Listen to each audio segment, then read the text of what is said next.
Welcome to the Bristol City versus Leicester tactics talk. Sam, obviously we've not done one of these for a few weeks now because of the international break. From what I know, we've not had many injuries from being in the international time. So looking into this Bristol City game, there's going to be quite a few players back from what we've heard before the international break, and that is Ricardo Pereira, Vardy, a lot of the main starters that we have had through the rest of the season. What's your kind of take on this Bristol City game before we get into the teams? Yeah, I mean, massive game really. It's a must-win for us. We need to go back to that top spot.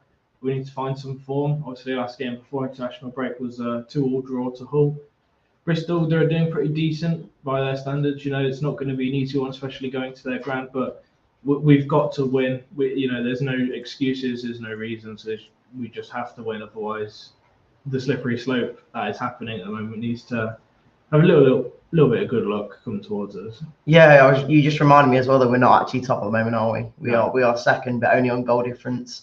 But again, tomorrow's games are quite big because obviously we play at 12:30. Then you've got, I think, Ipswich play at 5:30, and then you've got Leeds who play at 8. Like, anyone could be top by the end of tomorrow night. And even if we win, we might still not be top. So that is the big case for tomorrow's game. But like you said, it is a must-win, isn't it? And what are you making that? Because we've got the game in hand still. Obviously, this isn't our game in hand. No. Tomorrow. No, it's not. No. So obviously, it's a good place to start by beating Bristol, knowing that we do have Southampton as our game in hand. But anyway, let's get into the team. Yeah, let's get straight into it. The Leicester City machine is on the march again. Leicester Fan TV presents a variety of content, like fan discussions, match analysis, and engaging with Leicester fans worldwide. We want your views live. Thanks to our sponsors, Everards, Barlow Blinds, Pukka Pies, Car Leasing, Distillers Direct, Hollogram, Take Me, Newby Co, and the Foxes, Arms and Rainbows. We are live in 10, 9, 8, 7, 6, 5, 4, 3, 2, 1.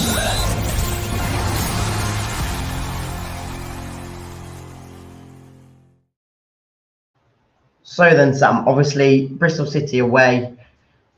Are we even debating the keeper, or because obviously we missed out on the Chelsea game after the whole game, which we obviously lost. But Jakob did get the appearance there. I wouldn't say I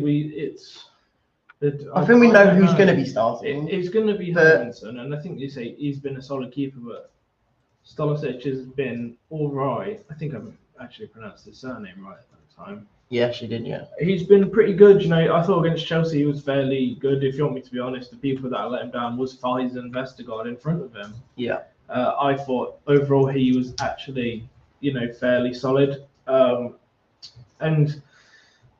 he can't complain too much, but obviously I think Hermanson, he keeps in that spot because, again, he doesn't do too much. It's nice to know we've got two fairly competent keepers at the moment. Yeah, well, you've got 4 keepers and 2 of them just want to sit on the bench and sit there and do nothing. But yeah, we'll move on to the centre backs then. Like, I've titled this stream and this video, Best 11 to face Bristol. So for you, I'm guessing you would put your best 11 out, but you have to. It's been 2 weeks now of us not playing. We've had probably just under 2 weeks. We've had a long break, and a lot of those players, a few of them are featured. Don't get me wrong, in international, but a lot of them have not been. A lot of them have been in and around the club training, hopefully figuring out some new tactics to go into the Bristol game. I'm not sure if we have, but yeah, like. To say your best 11 then, who is your back 3 best 11? Because at the moment, we've obviously got Cody, who's on the bench a lot. You've got Doyle or JJ. Who is your best back 3 and who would you start? I'm going to switch it around. For me, in the middle, I'm going to start with Vestergaard. In the Championship, I think he's been very good. Against Chelsea, I think I did see personally a lot of qualities and traits that, for me, show why he's not a Premier League player anymore. The speed, the depth, his decision making is, at a good quality in the Championship, but against decent teams, even someone like Chelsea who are not doing that well, he made quite a few mistakes really in that 4-2 loss, and I'm not going to bash him because I think he's had a very good season in the Championship, and the Premier League is a whole other story when and if we go up. But for right now, Vestergaard, very solid option for us, and should be hopefully have a fairly good game against Bristol.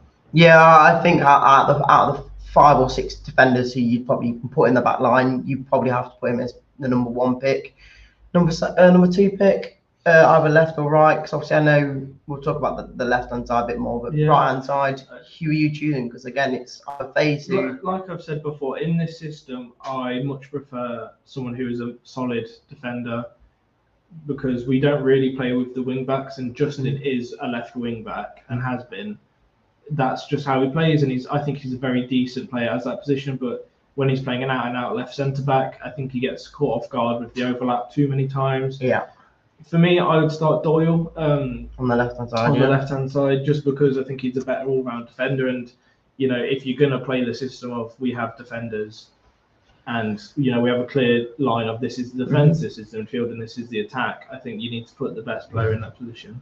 Yeah, I completely agree. I'll go to my team now and basically put the same to him, because it is about the same as what I'd say. I think out of the 2, out of Jane, Justin and Doyle, you probably will put Doyle in, because again, at the start of the season, he was the first man in the pitch in that position, but JJ obviously came in to take his spot when he got injured. So I probably agree with you on the 2 centre-backs right-hand side then, because again, people have been really criticising FaZe the last couple of games with his sloppiness. I'd be first to admit, I'm one of the people that I think FaZe is a player that when he loses his head, when we concede the goal, he gets very Mardy, I guess you'd say he gets quite, I don't know, he loses his head when we concede, and if you watch him on the pitch, you tend to find when he makes a mistake, he'll try and blame someone else for it. I think he's a very hot-headed player. Yeah. When we're winning, I think he's quite cool and collective. But as soon as we go 1-0 down, he doesn't step up to the plate. He doesn't, he makes it more heated, and he doesn't cool it down. So for me, I'm going to put Cody in there because I think he deserves a start. I think he's been playing fairly well in the few appearances that he made. So for me, I don't see any reason why he shouldn't be in that team. And for me, I try to think, I do think that would be the better player in that position, but we probably know Enzo's not going to do that.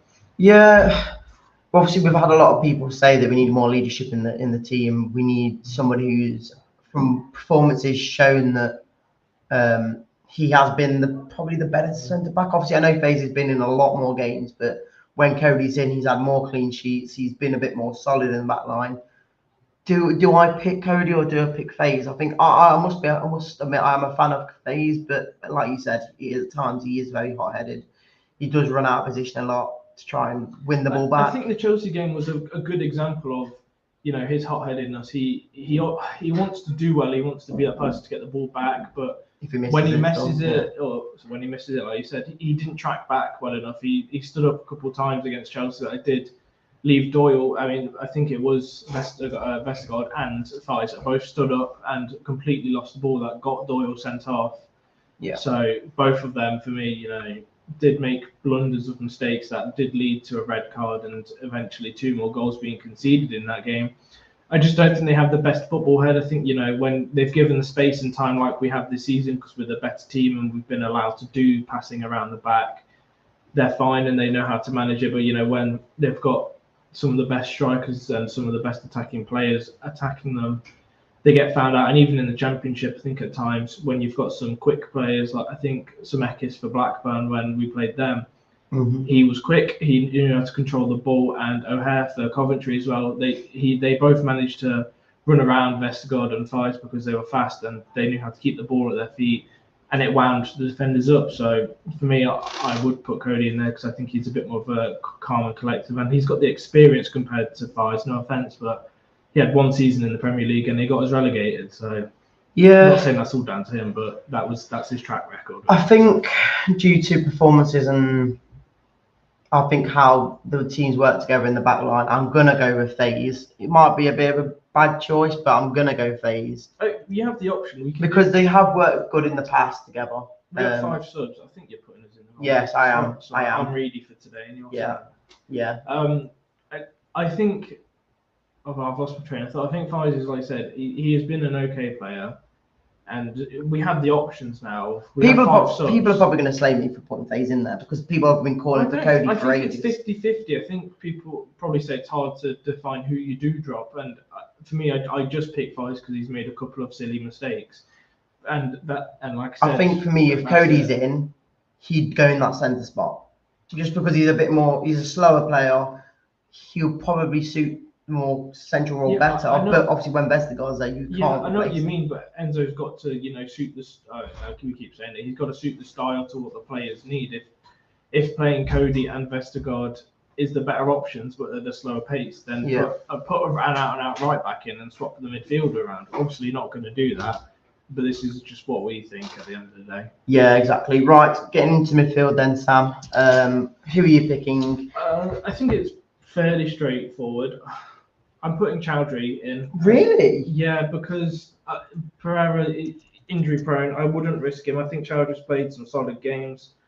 Again, like I said, you get 5 subs, so I'd start with Chowdhury for the first half. If it's not working out, they bring Pereira on. A bit like we've seen a few times this season, you don't want to rush players back in. We know that Pereira can be a very injury prone player, so I don't think shoving him into the first game back in 2 weeks against a tough Bristol side away is going to do him any good. I could be wrong, but I do think that we should play someone who's been playing, got a little bit more fitness, and we don't want to risk. I don't want to risk the injury, because we know that he can be vital. So I'd rather ease him in.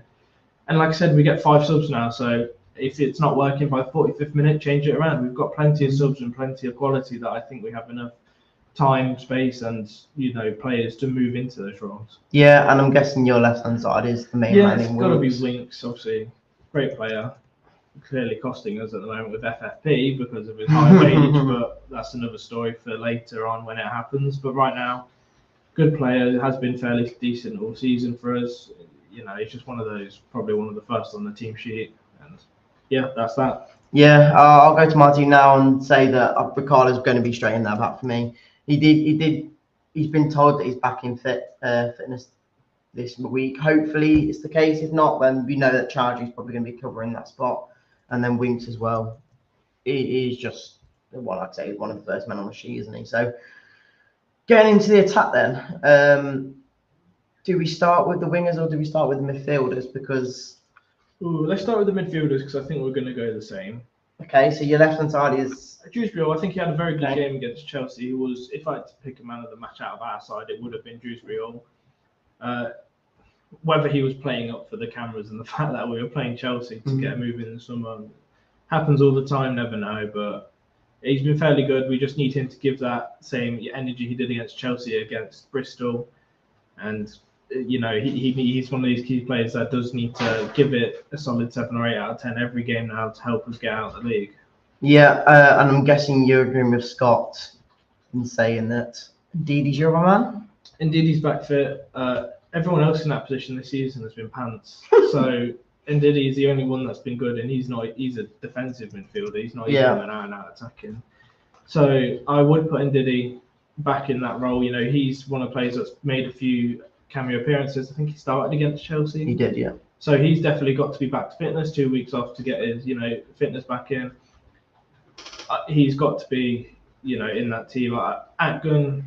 We were playing at our best when Ndidi was in the team, weren't we? So. Yeah, I think we do need a bit of that Ndidi. Again, maybe a bit more of that leader role. He knows Leicester. He knows football. He's old enough to know how the Premier League and English football works. He's been here for 5-6 years now, so. He is definitely one of those players in the midfield that can push the team forward and keep it calm. Yeah, exactly. And I think you're right. We're going to go with the same. As much as I think all season I've said that I've not been a big advocate of Dewsbury Hall because he's not been to the levels that we know he can be. But yeah, like you said, the Chelsea game, he was up his level a bit. So hopefully he can keep that ready for the last 9 games now. But like Strasbourg Steve says here, he rates Dewsbury Hall a highly quality player. Again, what I'd say, just to end off in the midfield role, is if Dewsbury Hall was that good, would he fit into many Premier League sides? See, I'd say someone like Luton Town and Ross Barkley's playing for them. Obviously, he's a lot older, but I'd say he's probably better than him. And that's maybe saying something. I don't know, but I think he's got a lot of good highlights from this season. And when you compose highlights into how he's actually been playing, he's had a very good overall season. I've said for a majority of until Christmas, I said he's been the player of the season in the whole league. And since Christmas, everyone's form's dropped a little bit. You look at the league table since January the 1st, we have been, I think, like 11th place or 15th place in between there. So it's not very good. And some of these players like Dewsbury have dropped in form. I assume, he will get into a decent amount of Premier League teams, obviously. I think if you had to say what would be his best quality in and around a West Ham team, I'd say, he probably slots in on the bench and makes a few appearances and works his way into the first team. I don't know if he's Premier League quality. From what we saw last season and bits of this season, he seems like he's got a good footballing ability. I just think he needs to push himself on, and whether that's because he's playing in the Championship at Leicester that he can't push himself on or he doesn't want to, who knows. Scott here says, as we move on to the wingers, right wing Fatu, I'll go against everyone else and say he'll want Marcel on left wing. See, this is the one that I think we can both agree or disagree on the left wing, because Mavididi was absolutely pants the last 6 or 7 games. He came into the Chelsea game, scored a goal, a very good goal, and he probably was maybe one of the better players in the team. Do you put him back in? He is our first player on the team sheet on that position, isn't he? But I think he's a confidence player. He does need some goals, and he obviously, I think the way we play football, no offense to Enzo, I guess a little bit of offense to Enzo is restricting him a lot in the way that he wants him to play football. You can see that he wants to take players on, and every time he tries to, sometimes it doesn't work, but then sometimes he'll come back, and you can see that's not how he wants to play.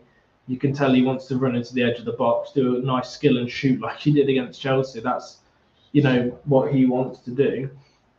I think he's been trained to, not do that as much. Probably gets told off, as we probably know Enzo tells the players off when they try to be a little bit more creative rather than pass it into the net style of football. But I am going to play Mavididi again, just because he's our only out-and-out player. But I think maybe that goal against Chelsea gave him confidence.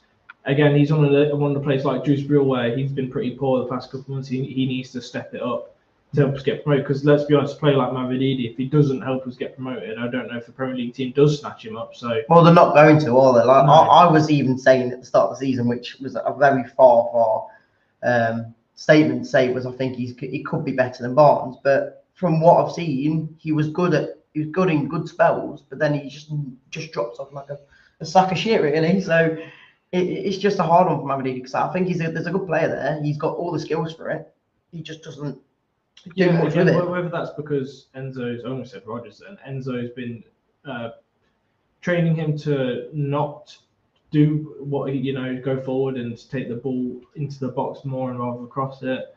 I mean, we've had the arguments before, really. If you're gonna cross it into the box, stick Mark Albrighton on the wing and let him do that, because that's what he's good at. And have Tom Cannon in there, who's a 6-foot striker who can head the ball.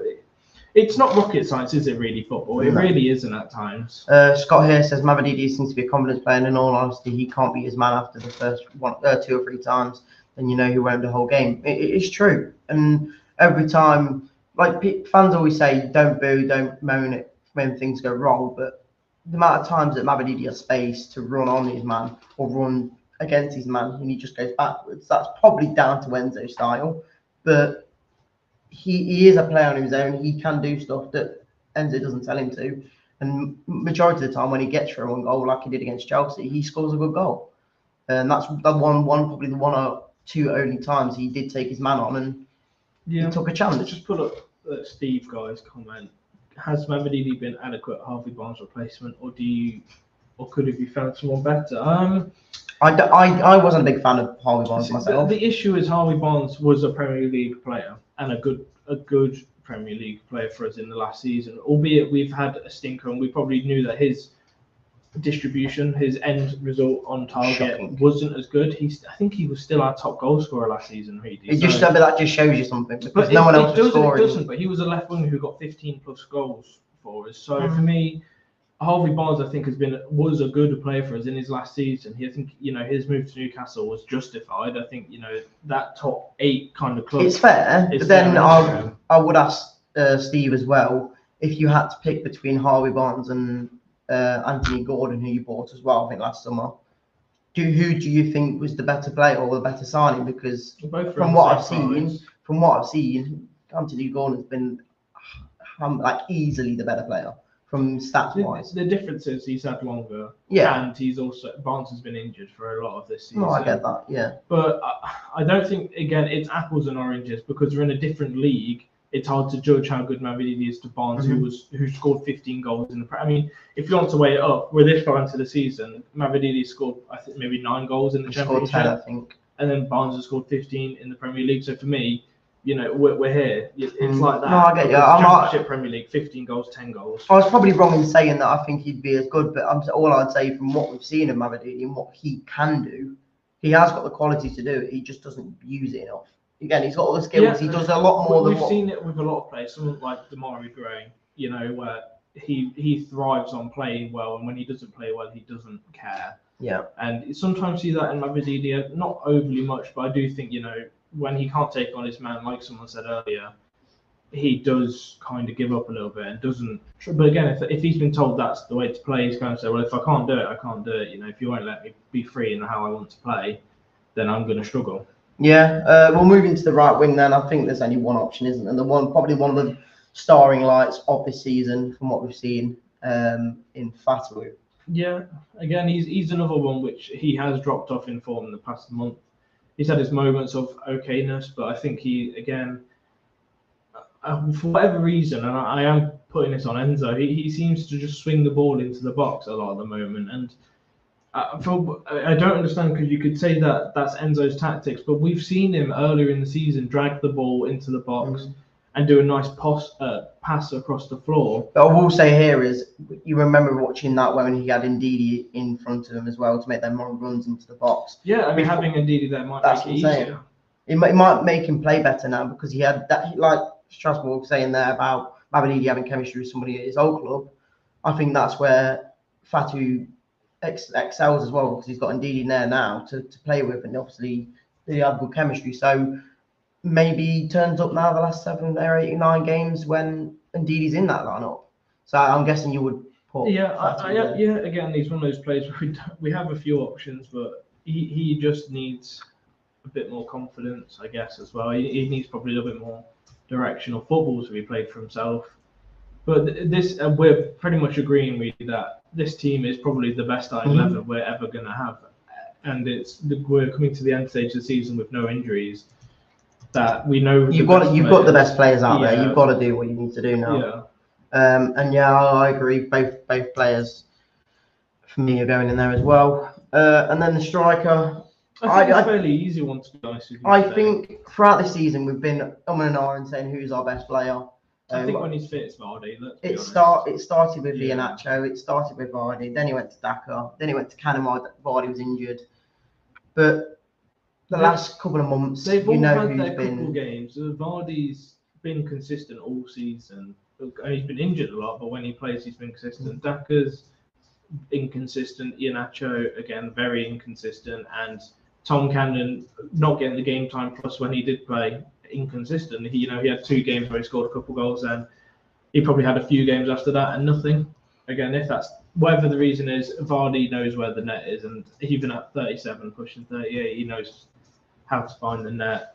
I think we know that the one player who could probably get us out of this league is Jamie Vardy. He's scored goals when you don't expect it. We're paying 140 grand a week for him in wages, so he might as well be playing. Yes, he might as well. I probably wouldn't be far out and say he's the highest paid player ever in the Championship. You're going for Vardy, again, if you look at his goals, I think he's got 15 plus goals and assists this season. It's like, how's that even happened? He's been injured for like a big chunk. It's not just that, but he's literally 37. It's mental. That's your team then. I think I'm going to agree with you as well in the striker position. There's only one option. I'm not going to keep bantering around with Daka anymore. He hasn't been scoring the last couple of weeks. Obviously, he did score for Zambia. Again, that's basically like National League standard. But yeah, Vardy for me as well. Anything else you want to say? Score predictions? We can do score predictions. Let me just move over to the other screen and then we can do score predictions. There we go. Score predictions, Sam. I think it's going to be a tough game. Bristol.